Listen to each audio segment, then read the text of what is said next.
Je m'appelle Nicolas Vincent Poirier et aujourd'hui, on parle du film Scream 7, où on voit le retour de Neve Campbell, qui était absente dans Scream 6. Donc, son personnage de Sidney Prescott est de retour et elle devra protéger sa fille, cette fois-ci, contre un nouveau Ghostface. Et c'est un film qui est réalisé par Kevin Williamson. Et c'est qui Kevin Williamson? Eh bien, c'est celui qui a écrit le premier film Scream, celui qui a développé l'histoire au tout départ. Et dans celui-ci, eh bien, c'est le réalisateur. Et ce qui est particulier, c'est que c'est Kevin Williamson qui a convaincu Neve Campbell de revenir dans la franchise. Mais après ça, c'est Neve Campbell qui a convaincu Kevin Williamson de réaliser ce film-ci.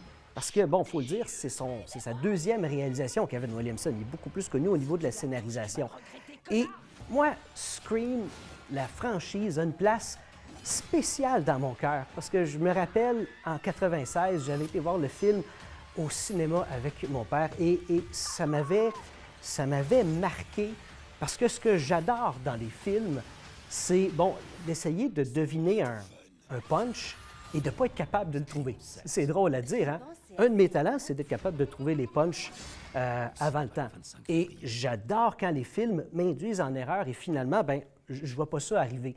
Ça a été une de mes premières expériences comme ça avec Scream. Je ne m'attendais pas du tout au punch.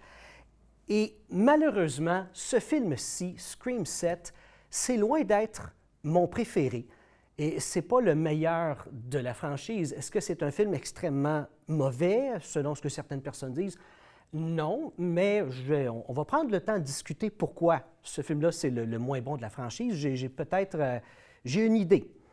Ce qu'il ne faut pas oublier, c'est que Scream 5 et Scream 6, eh bien, c'était un nouveau départ pour la franchise à cause de deux personnages interprétés par Melissa Barrera et Jenna Ortega, bon, deux sœurs. Et ces deux nouveaux personnages-là, pour moi, ils ont amené un nouveau souffle dans la franchise. Parce que, bon, la fille, Melissa Barrera, elle interprète la fille de Billy Loomis, un des premiers tueurs dans le premier Scream. Et vraiment, l'instinct de tueur de son père qui entre en jeu, des fois, c'est une dynamique que j'adorais.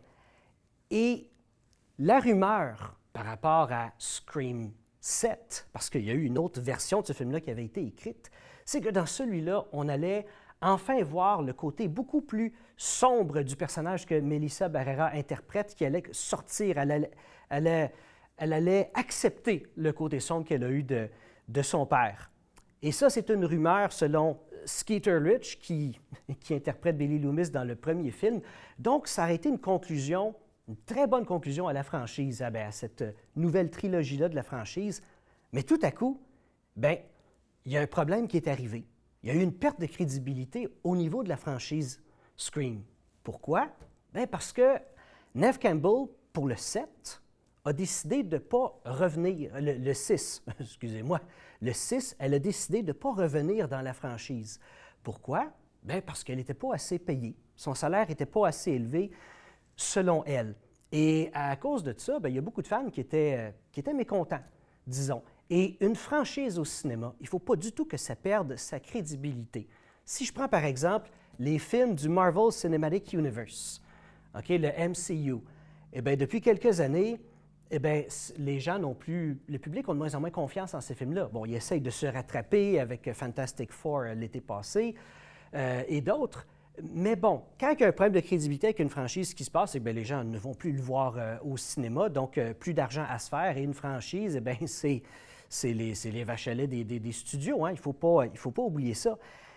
Et ce qui s'est passé aussi, le problème numéro 2, le 21 novembre 2024, après la sortie de Scream, le 6, le film a fait de l'argent. Et là, qu'est-ce qui se passe? Eh bien, les studios décident de renvoyer Melissa Barrera. Pourquoi? Pour des propos politiques qu'elle aurait tenus sur Internet qui ont choqué certaines personnes. Et à cause de ça, Jenna Ortega, la journée d'après, celle qui était près de sa sœur, bon, elle n'a plus voulu non plus embarquer dans la suite de l'aventure. Donc, qu'est-ce qu'on fait? Ces deux gros problèmes de crédibilité. Eh bien, on s'en va, qu'est-ce qui s'est passé? Bien, au mois de mars 2024, oups, Neve Campbell, elle dit que, eh bien, je suis de retour dans la franchise, ce qui est très bon, mais à cause de ça, à cause de tous ces changements-là rapidement, eh bien, le scénario a dû changer très rapidement. Et le coût de tout ça, de changer le scénario, c'est environ 500 000 C'est quand même, c'est beaucoup d'argent. Bon, pour un film qui coûte, en général, c'est beaucoup d'argent, 500 000, mais pour un film qui coûte une quarantaine de millions, bon, c'est quand même pas négligeable, 500 000. Et après ça, bon, Kevin Williamson est revenu. Et je pense qu'avec ça, on a voulu réparer un peu les pots cassés. Et avec le temps rapide qu'ils ont dû avoir pour préparer Scream 7, eh bien, ça explique certaines lacunes. Évidemment, qu'est-ce qui m'a déçu du film? Je ne peux pas le dire parce que je vous vendrais des punchs et je ne veux jamais faire ça. Mais en gros, Scream, un budget de 45 millions de dollars, a rapporté 97 millions dans sa première fin de semaine au cinéma. Est-ce qu'il va en avoir un 8e film Scream? Évidemment que oui, bien sûr. Et pour tous ceux qui se le demandent, pourquoi Neve Campbell a accepté celui-ci? Quel salaire elle a eu? Eh bien, les rumeurs, c'est que c'est environ autour de 7 millions de dollars. Et ce qui est intéressant, c'est que dans le premier film Scream, son